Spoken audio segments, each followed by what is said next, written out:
Hello and welcome back to Curbstomp City and another episode of ECW Lives on TEW 2016. And today we are going to run ECW Rising, which is the first pay-per-view in Japan. In the last episode we talked about maybe signing China, and I decided against it, and she's re-signed with WWF. I think her wages aren't really worth it, and yeah, we could spend that money elsewhere. Before ECW Rising, which will be on the Sunday night. Today is Saturday, and tonight we're going to run just a house show that's going to contain just the mid-card and the openers, just to warm the crowd up, just for tomorrow night, maybe give it a bit of attendance boost, and to help popularity in Osaka, or Kinki, the region that it is in. Before we go in, we've got a couple of incidents.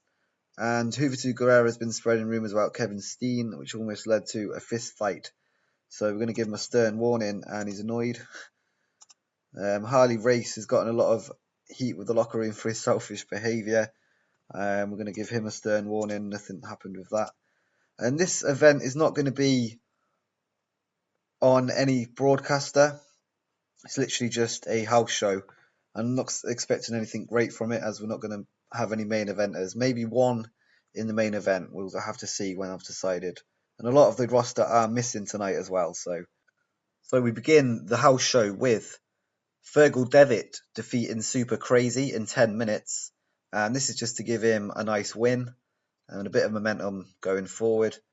You got a 30 and Super Crazy got a 51.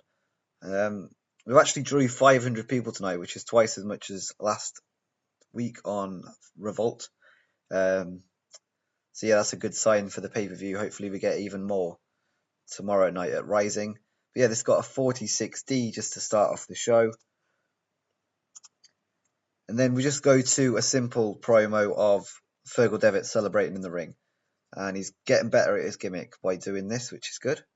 And F plus 17, not great, but it was based on overness. So, and then a video airs showing Rena, and this was based on sex appeal just to please that part of the audience for the product.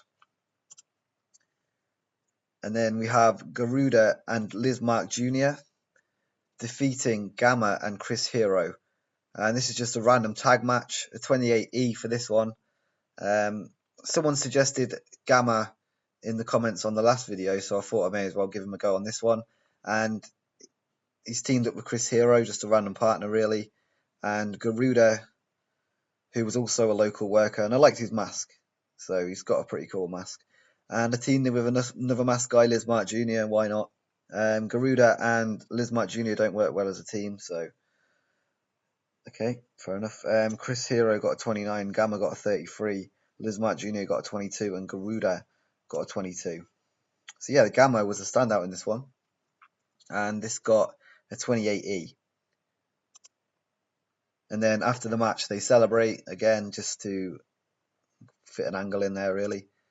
And then in the main event, in a bout that had decent wrestling but little heat, AJ Styles defeated Tajiri in 15 minutes 21 by pinfall with a Styles Clash. And AJ got a 51, Tajiri got a 55, and yeah, 54 C minus. And overall, we got a D. Apparently, there weren't enough attractive women, even though I tried to get Rena on. Maybe because it was just a video. And this show increased our popularity in one region, which is exactly what we wanted. I wasn't expecting a high rating at all. I was just basically just using the people that aren't on the pay-per-view tomorrow night. And this has hopefully helped our popularity in Osaka. The next step for the plan in Japan is to eventually get a TV network, and this is the one we're going to look to get. Small is the smallest we can get, and this covers all of Japan, this channel. And we need E plus 35 minimum popularity in 4 regions. So it may take a while, maybe a year. But the plan at the minute is to run one show a month in Kinki, where Osaka is. And it's just going to be a house show, just like that one, where we use local workers and jobbers, pretty much. And we get to the pay-per-view. We haven't got any locker room incidents. So we're just going to go on Globecast World TV, KTV, and Sapporo TV for the first time for events. So yeah, we're expecting 521 fans tonight for the pay-per-view. It's not brilliant, but it's the start anyway. Looking to get that TV deal eventually. And we're just going to go in the same place as last night, where we went in the Osaka Community Plaza. And we sold that out, so let's sell it out again. And in the opening contest, just to start the show and work the crowd, Taka defeats Juventud Guerrera in his homeland in 9 minutes 30 by pinfall with a Michinoku driver. And yeah, to work the crowd and decisive pinfall. And this match got the show off to a strong start, 66 from Taka, 58 from Juventud Guerrera. And overall, it got a 67 C+, which is pretty much a main event standard match from what we've had so far anyway. So yeah, a good start there. And then a video airs hyping Monsuta and Rena. Pretty much just the standard, he is a monster stick. So yeah, 43D from that. And then in about that had good heat and decent wrestling. Monsuta defeats Super Delphin in 10 minutes 24 by pinfall. And the crowd again have turned on Monsuta. Rena did good work at ringside. And Delphin has damaged his elbow. Monsuta got 46. Delphin got a 61. And it 49D+. It'll be interesting to see how the New York crowd takes to Monsuta. Maybe it's just Japan. But we're going to have to see. And yeah, he's botched in this match as well. So yeah, we're going to have to see how that goes. And then a video airs showing Samoa Joe and Kenta's MMA training leading up to this match. So they're both being billed as shoot fighters. And yeah, the performance of Samoa Joe was good, and Kenta underperformed, unfortunately, at 47D from that one. Then about that had decent wrestling, but non-existent crowd heat. Samoa Joe defeats Kenta in 10 minutes by submission with a Dragon Sleeper, and Joe makes defense number 1 of his ECW World Television Championship. And Kenta's damaged his eye, so another injury. And they both got 52, and it got a 54 overall C-. And yeah, he's damaged his eye, so hopefully that's not too bad.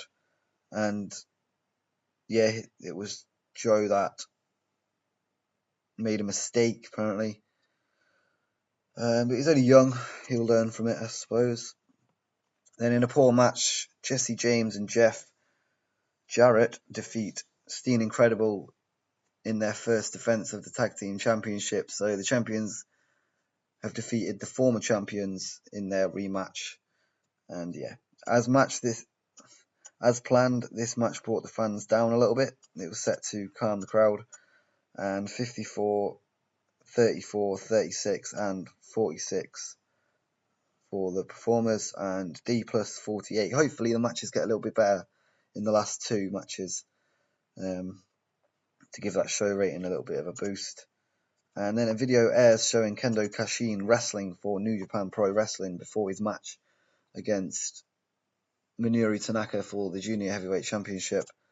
And B-, that's more like it. In about that had a great wrestling and good heat, Minoru Tanaka defeated Kendo Kashin in 18 minutes by pinfall, and he makes defense number 3 of his ECW World Junior Heavyweight Championship. And Tanaka got a great rating again, 82 this time, and Kashin got a 64.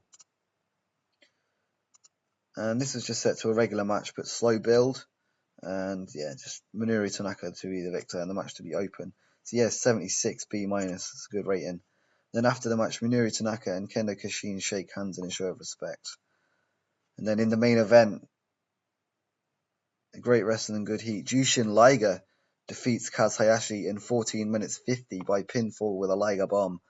And Jushin Liger wins the ECW Osaka Heavyweight Championship. And I made Jushin Liger take a stunt bump during this match just to give it a bit of an extra boost, I guess.